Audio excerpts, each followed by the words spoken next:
Dan, for this really generous introduction.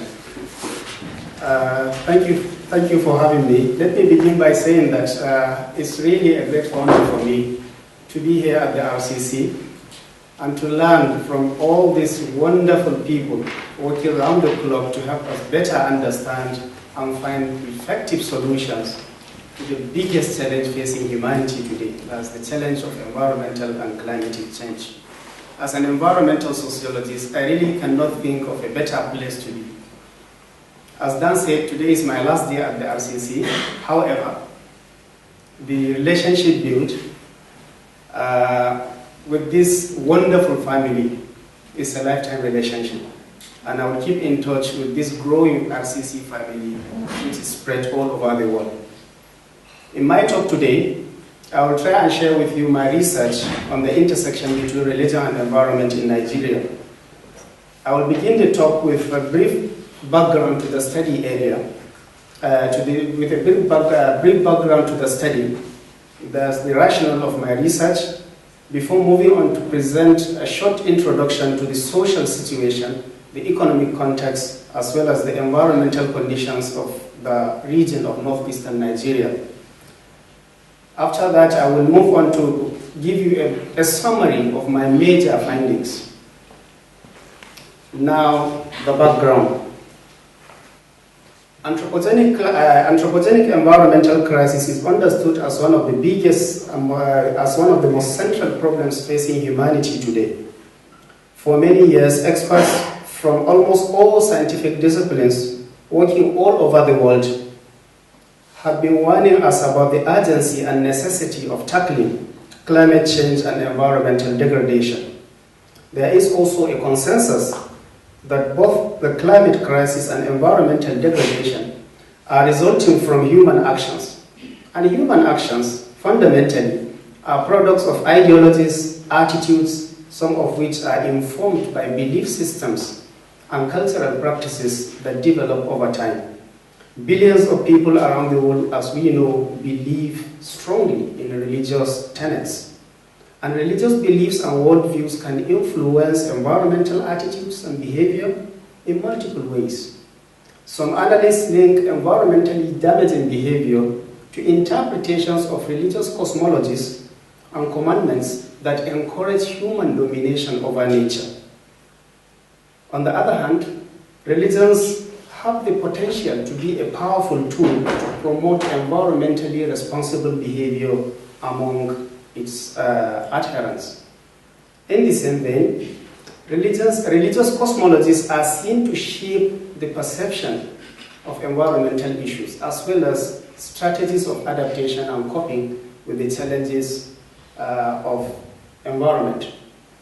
For these and many other reasons, experts believe that religious discourses are powerful and important object of study in the context of environmental policy analysis. As can be seen from my brief background, there are different dimensions of the religion-environment nexus. My study examines about three of these dimensions. The first is religious influence on environmental concern and behavior. And the second is religious role in shaping the perception and strategies of adaptation to environmental change. I also looked at religious role in creating a social consciousness for the protection of the natural environment.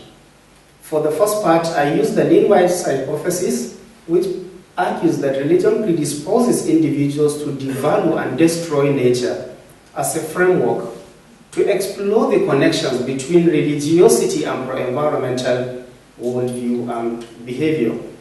Next, I examined the phenomenon of religious environmentalism, which I defined as the reinterpretation of religious scriptures to promote a harmonious relationship between humans and nature.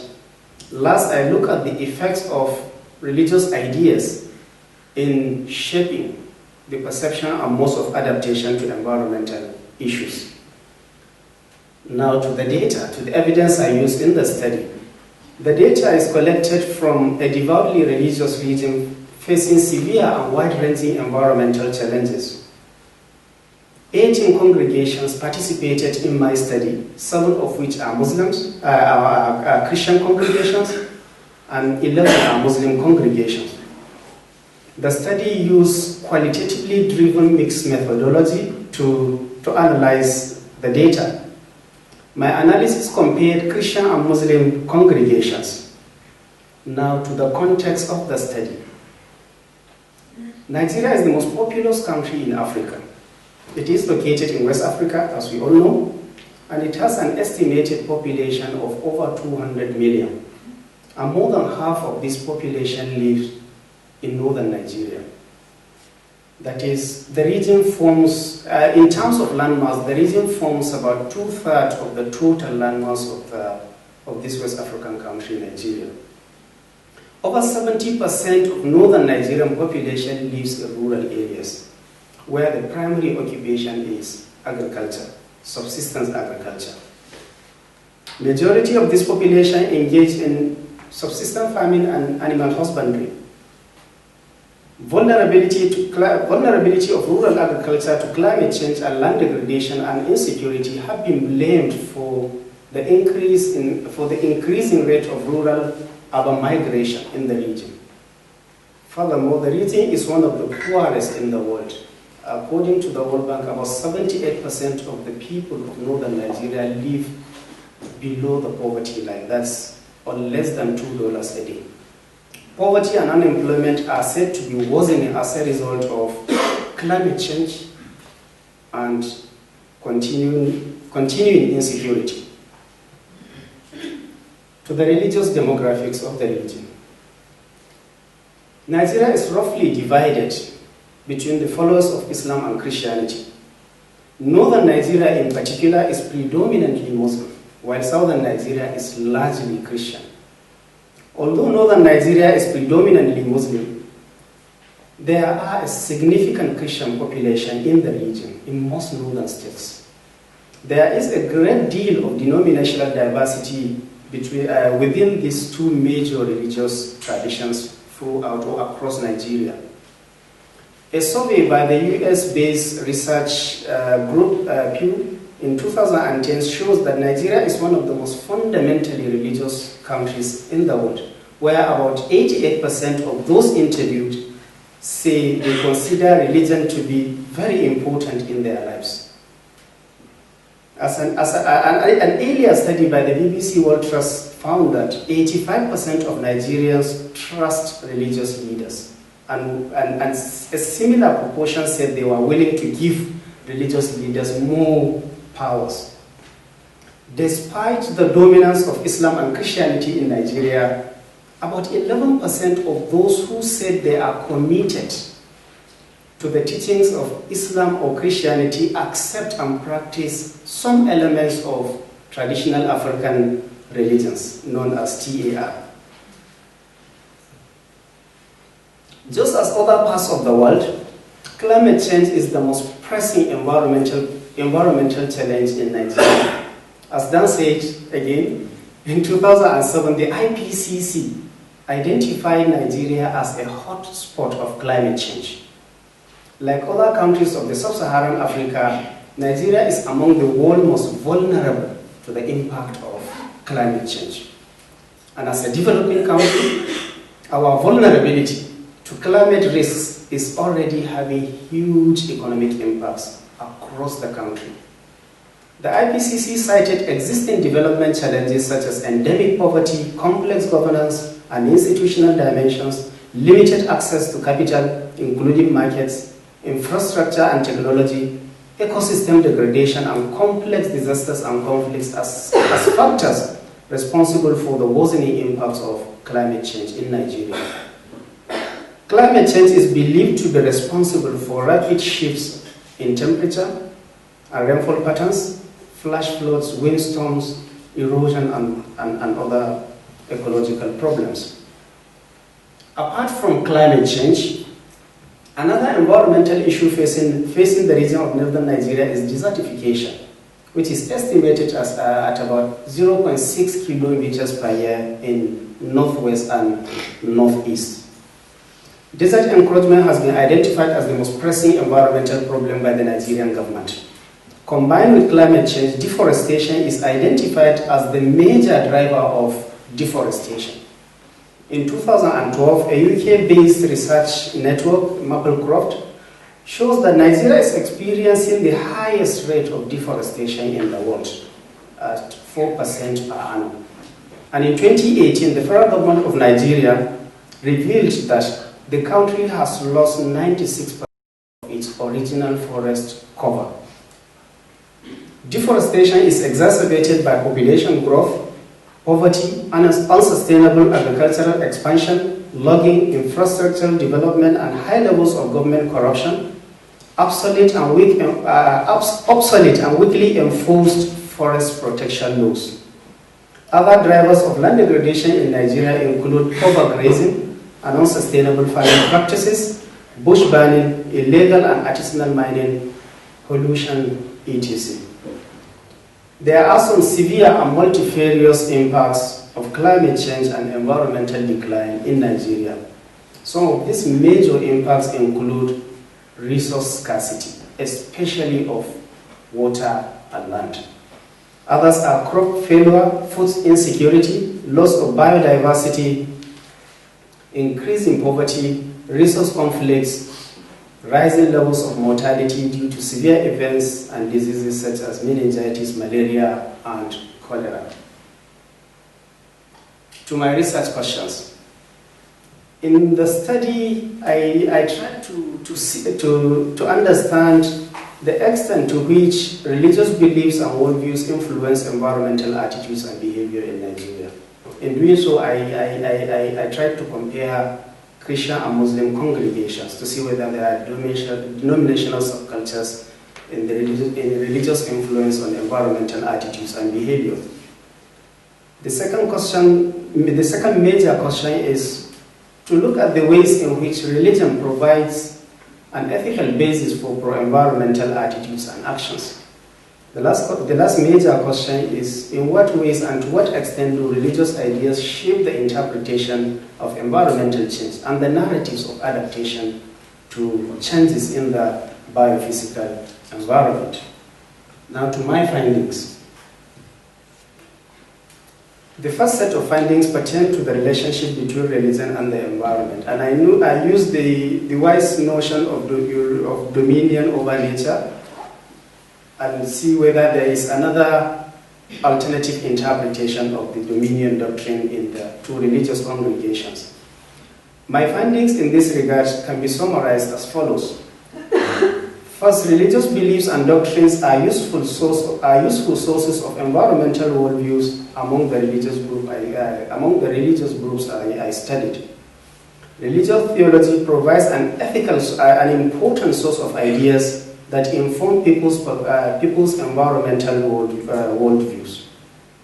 In trying to make sense of the natural environment, Christians and Muslims alike draw from diverse teachings and experiences, diverse religious teachings and experiences which they interpret differently according to the situation. Knowledge of religious doctrines and environmental conditions are important resources that enhance religious individuals' ability to make sense of the natural environment.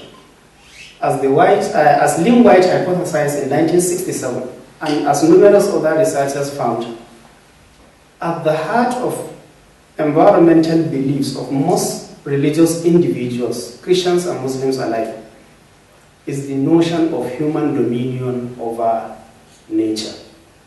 This belief was recurrent in the narratives of Christians as well as Muslim participants in the qualitative part of my study, and it's overwhelmingly endorsed in the quantitative study also. My data further confirms that the doctrine of dominion over nature is presented by notions of human mastery over the earth, as enunciated by the idea that humans were created to rule over the rest of nature. It also involves this belief, this utilitarian view of nature as something that is primarily created to serve human needs for resources. However, in addition to this, and contrary to what has been reported in the wider literature, dominion over nature doctrine was interpreted by both Christian and Muslims to also mean a divine command to look after the rest of nature. Both Christian and Muslims in Nigeria see dominion doctrine not as a simple and straightforward religious belief, but as a complex set of beliefs about humans' position in relation to the rest of creation, the place and value of nature, as well as the rights of nature to be conserved. It's also understood as a set of beliefs that religious individuals and groups use to legitimize the use of environmental resources. It also involves an emphasis on humans' responsibility to look after nature. Although it can be used to justify what they call rightful exploitation of nature, the dominion doctrine can also be used to encourage the stewardship of nature.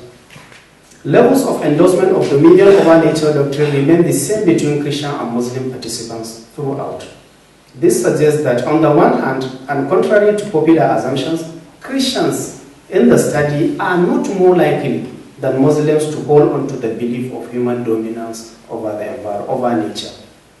Another important finding of my study is the lack of relationship between religious identification and commitment to dominion over nature and negative environmental attitudes and behavior. On the contrary, non-religious factors such as income and level of education were found to have more influence on environmental behavior than religion and commitment to the doctrine of human dominion over nature. The second dimension, which I call the varieties of religious environmentalism, and as I said, this has to do with this idea that religion can provide an ethical predisposition for humans to look after the environment. The second question focuses on the ways in which religious beliefs and values inform conscious orientation for protecting the environment. The main issues I address in this regard include identifying and analyzing the major discourses on pro-environmental attitudes and actions, and investigating the various motives that underlie religious pro-environmental attitudes and behavior. Religiously inspired environmentalism was evident in the narratives of virtually all religious individuals. Pro-environmental views and actions that were inspired or rationalized by religious doctrines can be classified into three. First is what I call religious ecocentrism, then religious anthropocentrism, and the third is, I call the third one theocentric environmentalism.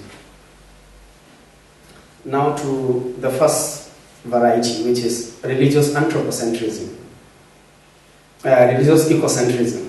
Religious values that portray nature as God's creation, which has its own value and purpose, and rights inspire a social consciousness for respecting nature and protecting it from harm. At the center of discourses on religious ecocentrism is the use of metaphors derived from the Bible or the Quran to describe nature as a perfect, beautiful, balanced creature whose rights must be protected by all religionists. Belief in a religious responsibility to protect the rights of nature, preserve its beauty, maintain its balance, and its perfection serve as the basis of ecocentric environmental actions among the study population.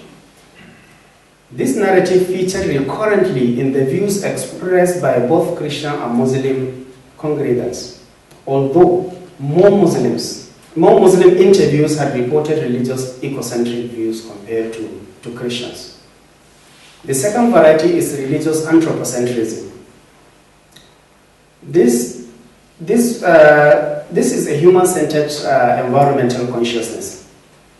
It is the most salient variety of religious environmentalism among the groups I studied.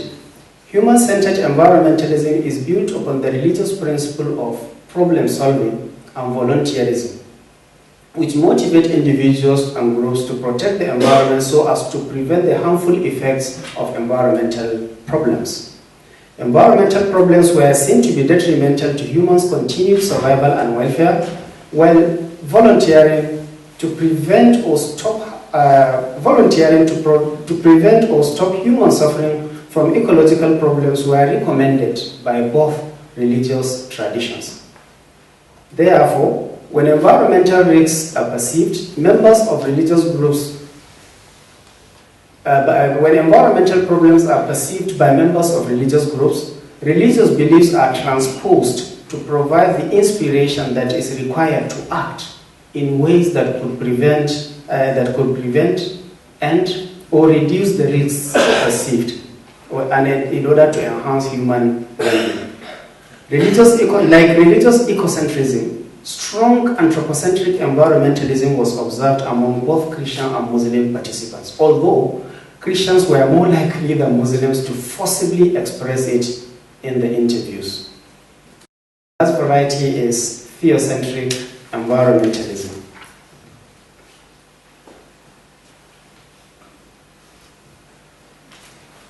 This is God-centered environmentalism.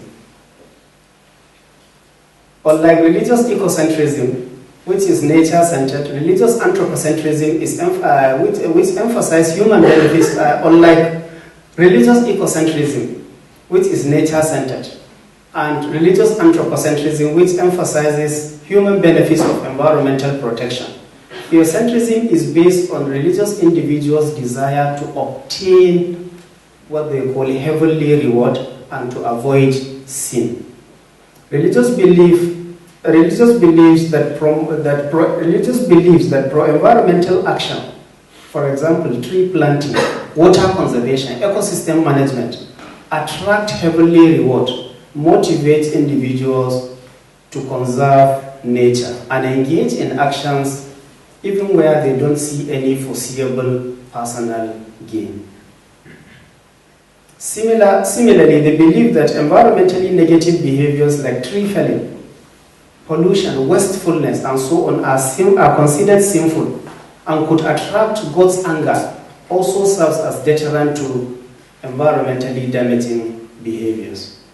Even though this form of religious environmentalism is not as commonly reported as the first two, among members of among my sample, it is still an important pro-environment. It is still an important type of pro-environmental action observed. It is important to state that there is more evidence of theocentric environmentalism among Muslims compared to Christians. Then to the last dimension of the intersection between religion and the environment I explored. This has to do with understandings and adaptation to environmental change. The major findings in this regard are as follows. Generally, there is a consensus among both Christian and Muslim participants that environmental change is both real and existential, is both a real and existential threat to the livelihoods and well-beings of their communities. The most common environmental problems participants identified were desertification, erosion, drought, flash floods, resource depletion, garbage accumulation, etc. Understanding of environmental change is limited by the fact that some participants tended to confuse global climate change with local ecological problems. Discussion on the causes of environmental problems and change has revealed three, but not necessarily competing narratives. These are the government institutional narrative, the social situational narrative, and the theological narrative. To the first one, government institutional narrative. The narratives on the role of government in environmental problems suggest that environmental change originates from the gradual degradation of the ecological system by humans. The human activities that participants believe are causing ecological destruction, ecological problems were seen to be driven by dysfunctions in the wider political and institutional environment.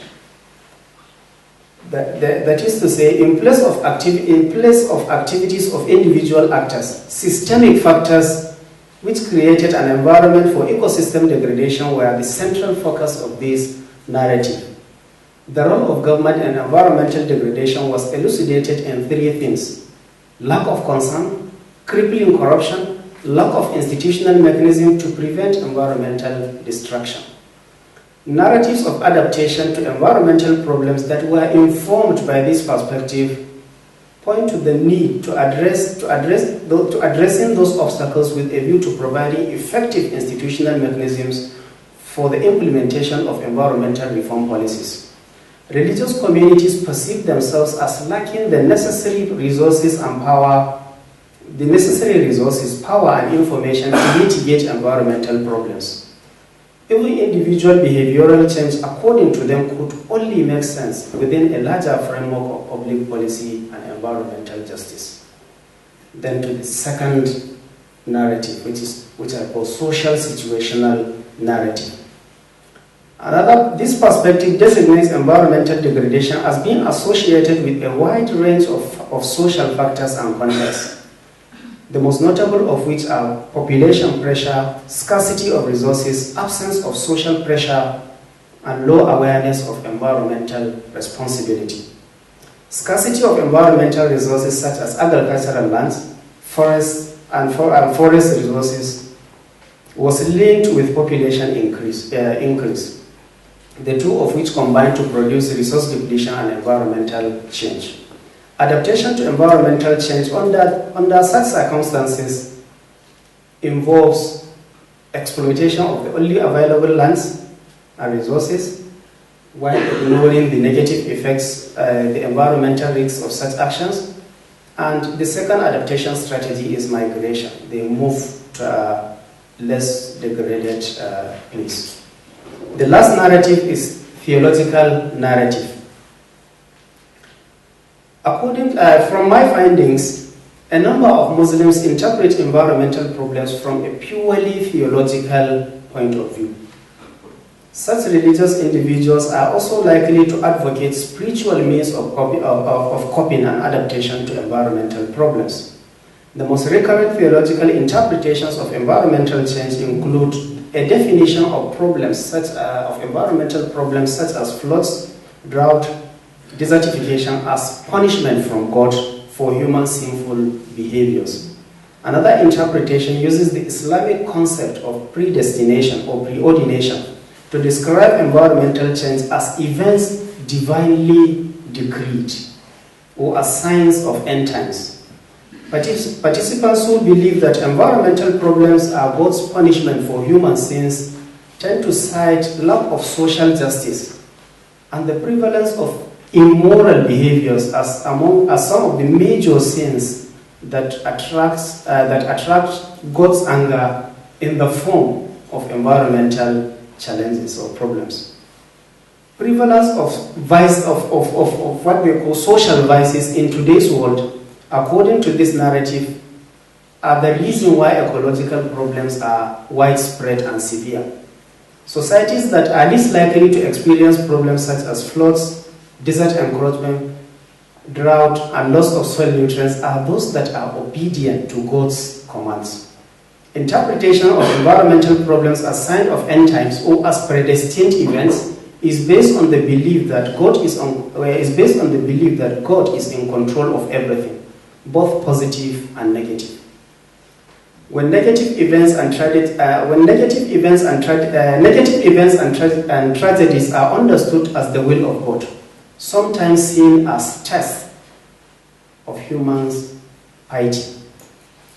Some went a little further to add that such things as ecological problems and other natural disasters are fulfillment of end times prophecies.